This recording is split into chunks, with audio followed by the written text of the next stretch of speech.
Hello Sea Wolves and welcome back to the show. So we have a great race ahead of us, Le Retour à la Base, going back from Martinique to La Rochelle, France. And yeah, I think many of us are really looking forward to it, as this is going to be the first real true solo test of the new Vendee Globe IMOCA fleet, let's say.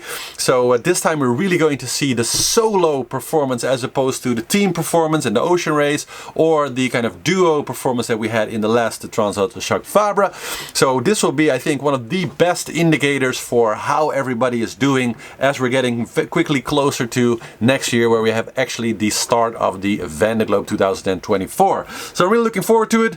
We're going to dive into the details, the race route, what the skippers are doing. But before we do that, I have some very delicious, very steamy hot coffee here in my official Sea Wolf mug. Maybe you have it also, otherwise available down here below the video. Here we go, 3, 2, 1, to an amazing race.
Oh, delicious.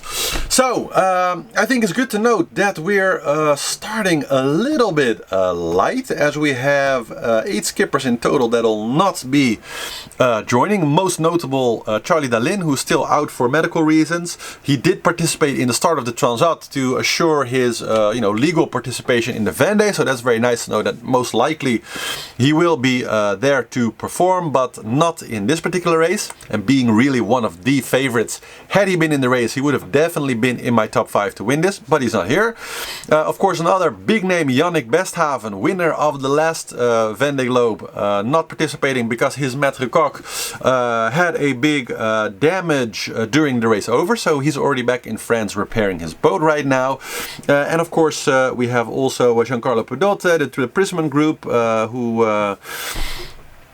basically had hypothermia during the Transat Jacques Vabre, so he is right now for medical reasons not participating. And we have also, I think, very noticeable, but of course already for longer, Coram Lepargne, where we had a sponsor step back after the Devi Azimuth, so also wasn't participating on the way over. Several others, in total 8 boats not participating, but still a fleet of 32 IMOCAs at the start, so very impressive and great news for the class, I think, to see that it's starting to become such a big group of boats and such a healthy climate in that sense. So super cool, and I'm really curious to see what this race will bring. Now let's just dive right into the route, because some very interesting, well, I think it's going to be a pretty tough race. So we're going to be starting here in Martinique, and then we're going to be moving up, and then we're going to make a bend somewhere around here, and at that point the fleet might split in a group that will go more up and kind of make its way past, let's say, Ireland, and we might have a group that is going to split more down and is going to make its way up later and kind of hit Portugal. Now the reason why for that is that if we scroll through the weather, I'll leave the route up here so you can kind of see. But so the race starts about 4 hours, about 3 hours from now as I'm taping this, and probably about 1 hour from when you guys are seeing this if you're watching live. And so this is going to be the weather right now, and you can kind of see that the Azores High, it's kind of a little bit broken right now, but it's usually around here, right? You can see the end of it still here, kind of that blue zone without any wind. And as the weather progresses, we're going to see that again that high pressure is going to be laying kind of across the ocean there very clearly. And of course everything below that is the trade winds going completely in a different direction, so we can't go there, so we have to go over, which is kind of the same part, that same mechanism that split the fleet on the way towards Martinique.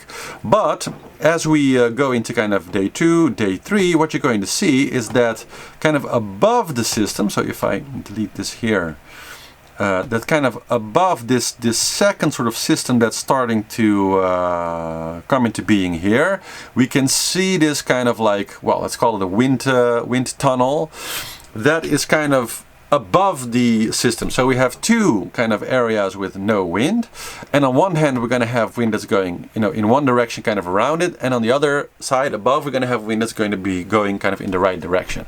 And so the challenge for the sailors is going to be to make their way up in the first 3-4 days to get in position, so that'll be somewhere roughly around here, to take advantage of this kind of you know, let's call it a wind tunnel, which is going to, well, it's going to be narrower, wider, it's going to have some very strong wind in it, very, very big storms, so it's going to be very challenging. But as soon as they're above that, you can see as it progresses that that tunnel is basically going to be able to take them all the way across the Atlantic in the right direction. And then as this, so let's delete a little bit here because it's going to be too much. And then as this kind of, we're, you know, up 7 days or something, so this is all very much predictions, but then as this massive system later in the week on Thursday comes in, that's kind of when they're going to have to make a choice to either kind of go a little bit more closer to that and maybe take the stronger winds and go towards Ireland, or take a lower route if they think the weather's going to be too extreme, or if maybe they want to protect their boat a little bit more, take a little bit less risk, and kind of take a lower route going towards Portugal, because that storm is going to massively, as always, kind of make its way and kind of crash into Biscay later, followed by another one. So as soon as they're in there, it's going to be a really good position, but they're going to get some very, very strong systems. And one of the real powers of the IMOCAs is that with the current speed, so 30 knots or so, that is actually fast enough to be able to ideally cross the Atlantic, staying with one storm system. So the main challenge is going to be to time it just right. So if we go to the moment right now, again, so the race starts 2-3 hours from now. If we go a day, 2 days, 3 days, kind of 4 days ahead, we see sort of a first storm system arrive here. And well, I don't think they're going to be able to quite make that distance-wise, but the next one, so kind of this one here, that's probably going to be the ticket across the ocean for most of the IMOCAs. They'll be able to kind of hook into that system, and as that system makes its way across the Atlantic, they're going to be able to kind of surf that system with their current speeds, because they're fast enough to keep up, so they can surf that system all the way across the Atlantic. In a similar way that the actual Atlantic record was broken by, I forget the name, by a Comanche, where the entire idea of that world record attempt was to build a ship that was able to do the 25 plus knots that was necessary to stick with one Atlantic storm system and ride that all the way across the Atlantic. And so for the first time now, with the current speeds of the modern IMOCAs, we'll see, I think actually, in a way, if it's possible, because I think that technically this should be possible now for an IMOCA to actually attempt to break the Atlantic record of Comanche. And I think it should be possible with the current foiling speeds, and I think also a foiling IMOCA should be legally able to do the mono hull record. So of course the course is a little bit different, they won't be able to do that now. But we'll get very close to seeing, just like in the ocean race, we saw some blindingly, we had the hour record of course, which Malaysia of course took. So who knows? Well, we might see some records actually being broken in this race. Again, it's very possible with strong winds that we might see a new speed record on the 24 hours, but we'll see. I mean, they got pretty lucky with the circumstances and the sea state, and everything really has to get together for that. But who knows? It is possible. So that's kind of the overall course. That's kind of the first 3 days. It's just fighting to get as much north and to get into a good position to hook into a system and then ride that across the Atlantic. And then around Bermuda, they're going to have to make the choice to either go up and towards Ireland to kind of take the high road or take the low road, and we might see a split there. Then as far as my top 5 for this particular race, it's going to be very similar to the first. So to the Transat Jacques Vabre. I think for the people, of course, Rion, this time solo, very, very high chances, winner of the previous race and has been doing very well. I have kind of as my second favorite still Shirel. Of course, they did do very good in the previous race, had a little damage slowing them down. So honestly, I would think that if everything goes right and they don't get any damage, because we especially also saw that their upwind performance was really good, and that might again give them a good little advantage in those first 4 days. Maybe it's not going to be really upwind sailing, but it's enough kind of beam reach, etc. directions that I think Shirel might again show off this little advantage that they have there. So that's kind of my number 2 or number 1 if they don't break anything. I think Boris, with his experience, and now of course going solo, and he definitely has one of the best boats for this route, kind of my third place. So they a little bit maybe underperformed in the last race, but I think that hopefully they're super motivated to kick some ass in this race, and who knows, I kind of have him as my number 3. Then Jean Le Cam participating this time, so I'm just gonna root for Jean. I don't know if he's gonna make it to the top 5, but I'm just going to I'm just going to go with that, you know, see what he does with his non-foiling beast Tout Commands en Finistère, and let's see what happens. But he's definitely one of my favorites. And I also have Sam Davis, of course, there with the Initiative's Kerr, because she came in 6th in the last race, but very, very good, very steady performance now with the new boat. As far as boat technology goes, she's absolutely in the top 5 of most advanced ships that she's controlling.